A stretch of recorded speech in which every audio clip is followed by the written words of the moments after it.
It's a source of ability, power, right? And action and a drive, right? To the highest level of the human potential. So that means if you love, right, you have the ability to do so much. Like for example, a mother's love can go so far, meaning that if a mother, right, seeing that, maybe a car was stuck on on this child's feet or something, and or the car was going to roll over, the mother's love can override that, meaning that the power that the mother have, she can you have strength to basically lift the car. Wouldn't be able to do it any other time, but based on the situation, all the love that the mom will have will all generate so much power that will give her almost supernatural strength. Because when you love, there's no doubt. Do you see what I'm saying? The devil, so the love gives no room for doubt. So if you love the right way, then your projection of abilities is endless, right? But whatever your projection is, whatever you're loving, whatever you care about, you're gonna fully be able. There's no shyness. You're not worried about what you're saying or what you're doing, simply because the love is a mechanism that overrides everything. You see what I'm saying? So that's why you have the ability to love. And if you have the ability to love, then you'll be able to do so much tremendous things.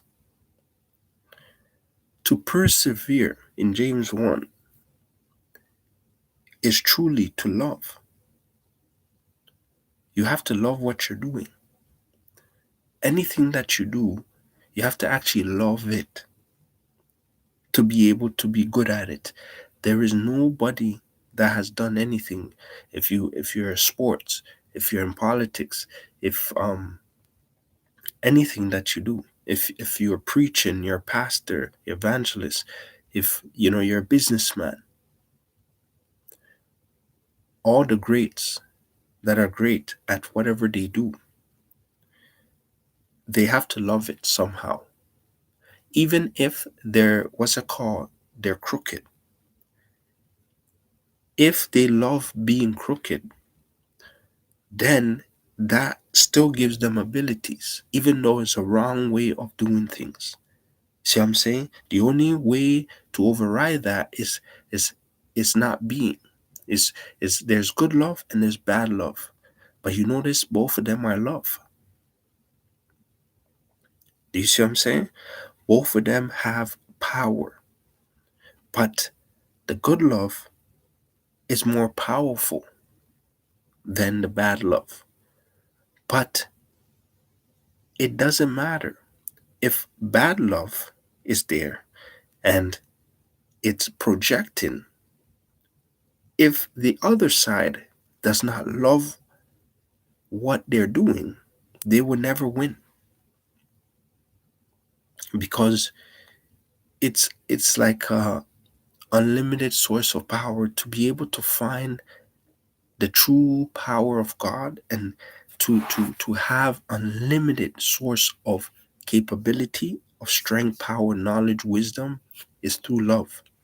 God says, spend time with me, have a relationship with me, read my word, project my words, understand my movements, find my ways, focus on me, don't focus on anybody else, persevere, you know, do so many things. It is because it is the foundation of love. Because once it's set in stones, your ability is endless. It's unlimited. It cannot be stopped because your projection is endless. It keeps going in cycles and cycles and cycles, and it keeps rising and growing because of love. So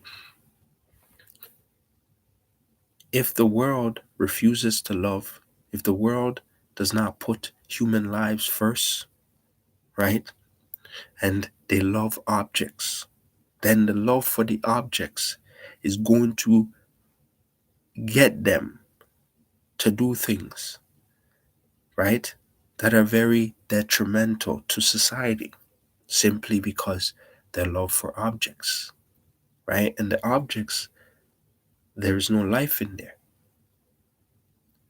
but there's life in us. So you got to be what? You gotta basically be careful what you love. You see what I'm saying? Why I say what you love is because there's power behind what you love. And it's it's an ability that gives you supernatural abilities. Not abilities. You'll be able to do things that you couldn't do if you didn't love it, right? They always tell you, do you love what you're doing? Or you like what you're doing? Or you're comfortable with what you're doing? Because those things all varies and have different meanings. If you like what you're doing, that means it has a potential to go into loving what you're doing. If you love what you're doing, then obviously you'll go above and beyond any time, any day for what you're doing. And there's difference because your value of what you're doing is weighed at a very high price. So that means objects, money, things are not why, because you can't focus on that. That is an incentive, but the focus is on what you're doing. Why do you love what you're doing? What does it do? God says, ensure that it is beneficial for others.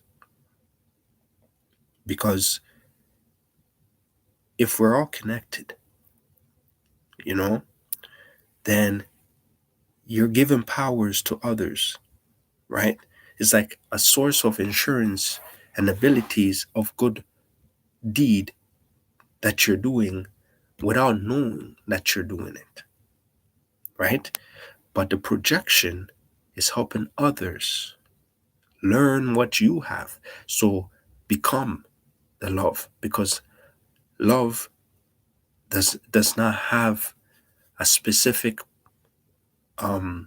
it's like you can't put it in a box. It's always growing. It doesn't have a limitation. But others like has a limitation, you know? Not like has a limitation. Like so many things have limitations, but love does not have a limitation. And it's very important because if you don't have a limitation and love does not have it, then your potential is endless. A lot of people might say, well, I'm great, but there's others that are greater. Now, they're greater because they love more, right? It doesn't matter your skills and talents. You gotta love your skills and talents in order for you to grow and become better. The fear you know, will fade. Everything will fade. The confidence will increase and the doubts will just disappear. If love is the main source of your ability. But if love is not, then it's very hard to evolve. It's very hard for you to grow. It's very hard for you to make a difference. And the difference is not with the people, right? The difference is not with the people, it's with God. It's almost like what we see as years and years of change, God sees it in milliseconds or, decimal seconds, or, what I mean? There is none. It's like He's always waiting, right? Because He already created life. He already knows everything that you're going to do. And He knows your furthest potential. But He asks you to love because He also sees that even though we have physical limitations, the ability to love is so great